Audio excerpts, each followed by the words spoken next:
Okay, it's a beautiful long weekend in Darwin, Australia.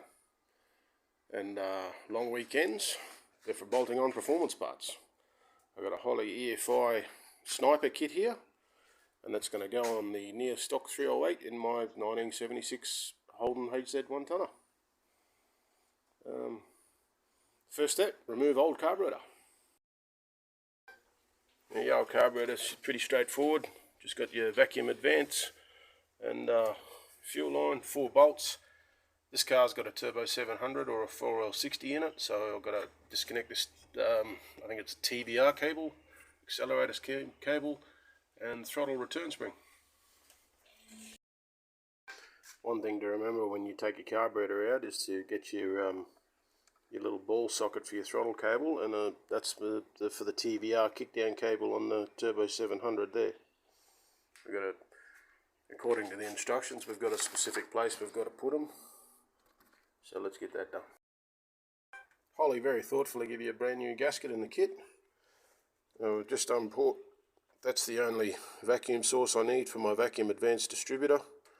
You can run the system to fully control ignition timing and vacuum advance, but I don't quite have the money for the $900 distributor right now, so we'll be sticking with old faithful Scorcher ignition there for now. Yeah, let's bolt this bastard on.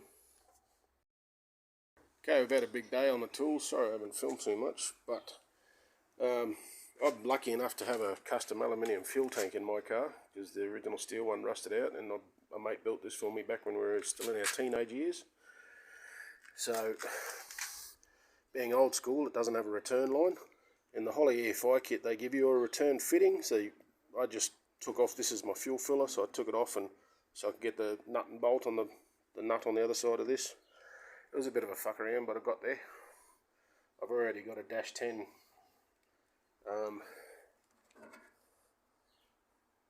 fitting there out of the tank because it originally was built for a drag racing car, not my car.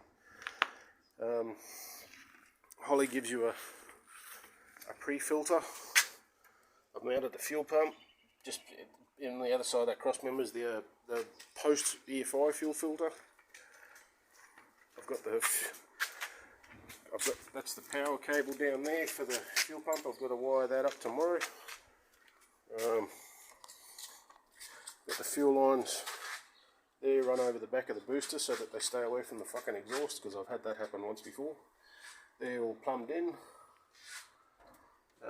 Fuel pump relays there, main fuse for the whole system's there.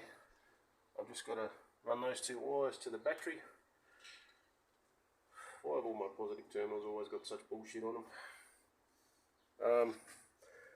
That plug there is for the auxiliaries, but I'm not using any of them because I've got a Davis Craig thermofan controller, and I'm not really worried about the AC.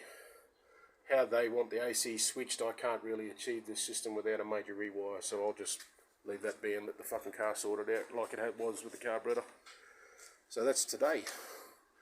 Tomorrow, a little bit of wiring, and that's about it.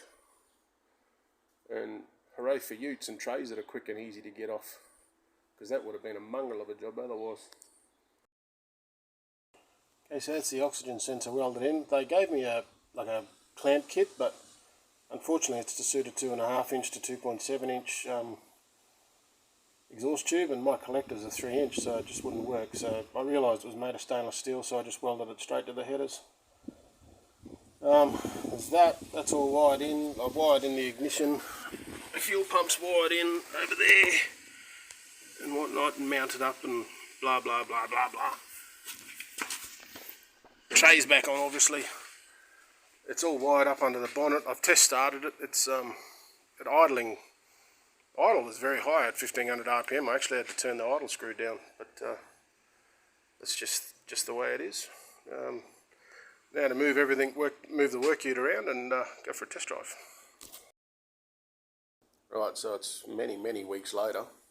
Got sidetracked, life, etc., work, bullshit. Had the Holley EFI on there for quite a while now. Cannot say a bad thing about it.